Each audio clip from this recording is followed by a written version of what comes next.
Students, कैसे हैं आप? ठीक ठाक हैं? The topic which we going to discuss today is about hybridization on the demand of students. Students ने कहा है कि आप hybridization से रिलेटेड टॉपिक के ऊपर एक्सप्लेनेशन दें। अच्छा, अब ये hybridization का है, किसको कहते हैं, किसको हैं, और ये कॉन्सेप्ट कहाँ से आया? देखिए, हाइब्रिडाइजेशन कुछ इस तरह से है ना कि ये एक प्रोसेस है या एक प्रोसेस आपके पास है जिसमें आपके पास क्या होता है, मिक्सिंग होती है ऑर्बिटॉल की।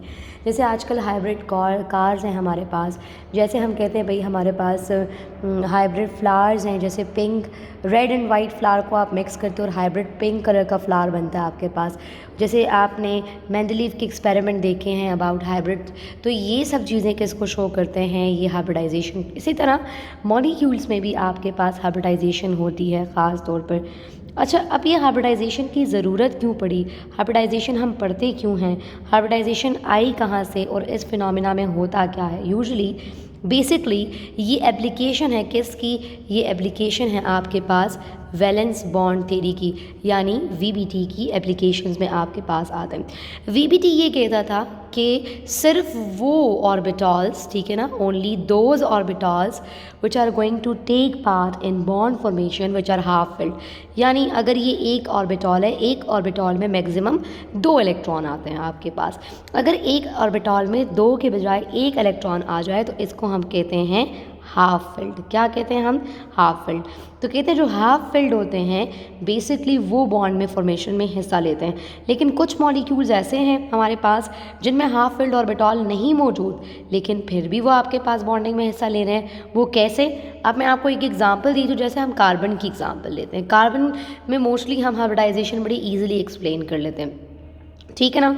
तो कार्बन के केस में इलेक्ट्रॉनिक कन्फिग्रेशन आपके पास है 1s2 2s2 and 2p2। 2p2 को अगर हम ओपन करके लिखें तो ये 2px1 2py1 एंड 2pz0, यानी px में भी एक इलेक्ट्रॉन है, पी वाई में भी एक इलेक्ट्रॉन है और पी जी में कोई इलेक्ट्रॉन नहीं है। इसका मतलब ये है अकॉर्डिंग टू इलेक्ट्रॉनिक कन्फिग्रेशन, मैं लिख सकती हूँ ना, अकॉर्डिंग टू इलेक्ट्रॉनिक कन्फिग्रेशन यानी E dot C only P X and P Y यानी 2 पी के ऑर्बिटॉल जो होंगे वो बॉन्डिंग में हिस्सा लेंगे। और कार्बन कितने बॉन्ड बनाएगा? कोवेलेंट कार्बन 2 कोवेलेंट बॉन्ड बनाएगा, इसलिए हम इसको क्या कहेंगे, डाईवैलेंट बेसिकली आपके पास कहेंगे। ठीक हो गया।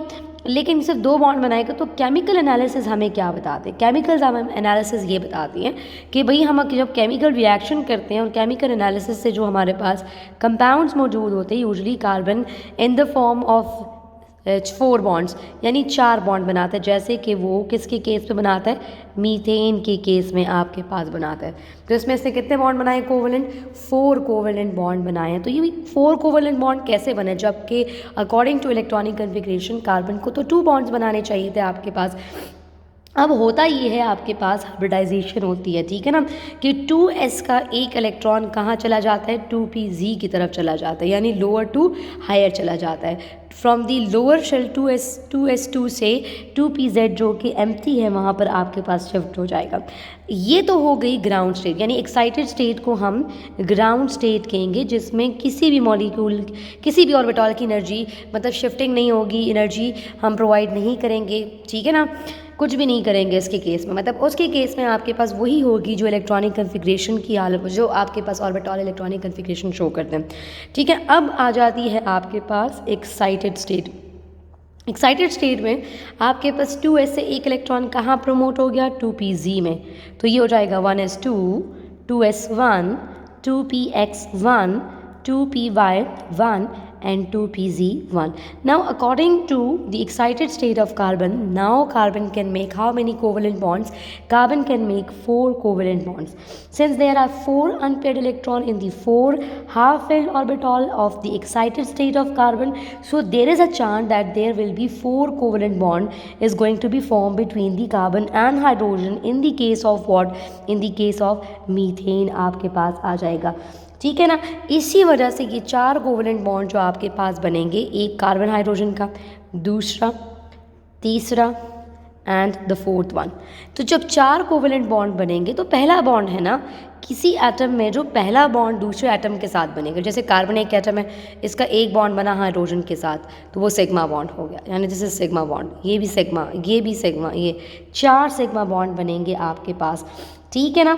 और ये तो हो गया ना केमिकल एनालिसिस ने आपको क्या बताया, ये तो आपको इलेक्ट्रॉनिक कन्फिग्रेशन के थ्रू आ गया कि कार्बन 4 सिग्मा बॉन्ड तब बनाएगा जब आपके पास 2s से एक इलेक्ट्रॉन कहाँ प्रोमोट हो जाएगा, 2pz में प्रोमोट हो जाएगा। ये तो हो गई केमिकल एनालिसिस।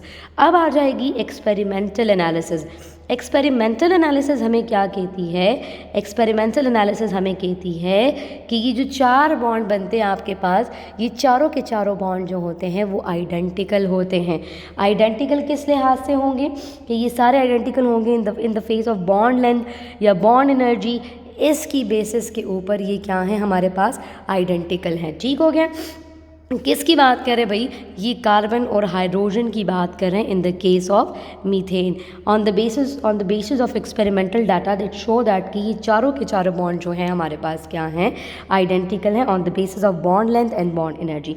नाउ यहाँ पर ये कॉन्सेप्ट फिर इंट्रोड्यूस हुआ, हिस्ट्री की तरफ चलते हैं 1931 में by the scientist whose name is Pauling, ठीक है, ये वही लिनस पॉलिंग है जिसने इलेक्ट्रोनेगेटिविटी का कॉन्सेप्ट भी दिया, एंड स्लेटर, इन दोनों ने फिर इस कॉन्सेप्ट के ऊपर काम किया और किसको, डिस्क्रिपेंसी को दूर किया, ठीक है ना, कि कुछ मॉलिक्यूल ऐसे हैं कि जिसमें 4 बॉन्ड बनते हैं, जैसे कार्बन नेचर में 4 बॉन्ड यूजुअली बनाता है आपके पास और उसकी इलेक्ट्रॉनिक कन्फिग्रेशन 2 की है, तो उसको एक्सप्लेन करने के लिए ये दोनों साइंटिस्ट ने 1931 में हाइब्रिडाइजेशन का कॉन्सेप्ट इंट्रोड्यूस करवाया।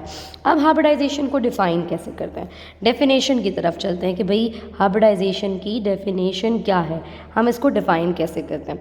डेफिनेशन आपके पास ऐसी है कि जब आप एटॉमिक ऑर्बिटॉल को मिक्स करते हो, जब आप क्या करते हो, एटॉमिक ऑर्बिटॉल्स लेते हो, एटम के ऑर्बिटॉल्स लेते हो, ठीक है ना, उसको जब आप क्या करते हो, मिक्स करते हो, क्या करते हो, मिक्सिंग करते हो, तो मिक्स करने के बाद आपके पास आइडेंटिकल ऑर्बिटॉल्स बनते हैं, ठीक है, ऑफ द इक्विवेलेंट ऑर्बिटॉल बनते हैं ऑन इन एनर्जी, ठीक है ना, साइज़ के लिहाज से इक्विवेलेंट ऑर्बिटॉल आपके पास बनेंगे और इन इक्विवेलेंट ऑर्बिटॉल को हम क्या कहते हैं, हाइब्रिडाइज्ड ऑर्बिटॉल्स कहते हैं, ठीक हो गया। और इस फिनोमेना को क्या कहते हैं, इस फिनोमेना को हम कहते हैं हाइब्रिडाइजेशन, ठीक हो गया। मैंने आपको क्या कहा, मैंने कहा कि एटॉमिक ऑर्बिटॉल जब मिक्सअप होते हैं इक्विवेलेंट ऑर्बिटॉल बनते हैं, कौन से हैं, हाइब्रिड ऑर्बिटॉल्स हैं, और इस फिनोमेना को हम क्या कहते हैं, हाइब्रिडाइजेशन कहते हैं, ठीक हो गया।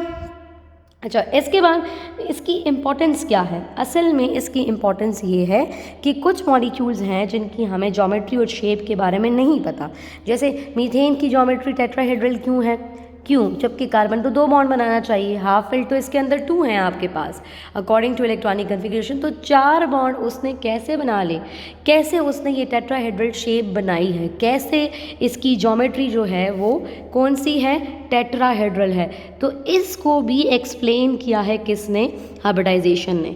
बॉन्ड एंगल इसका 109.5 डिग्री कैसे है, जो कि वेस्पर में तो एक्सप्लेन था, लेकिन कैसे आया ये नहीं बताया गया आपके पास, ठीक हो गया जी। ये थोड़ा सा इसका इंट्रोडक्शन हो जाएगा स्टार्ट का, सही है। अब इसकी टाइप्स कौन कौन सी हैं हाइब्रिडाइजेशन की, इसके तरफ चलते हैं। हाइब्रिडाइजेशन की तो बहुत सारी टाइप्स हैं, लेकिन ये FSC लेवल है तो FSC लेवल में हम कुछ हद तक टाइप्स करेंगे, ठीक है।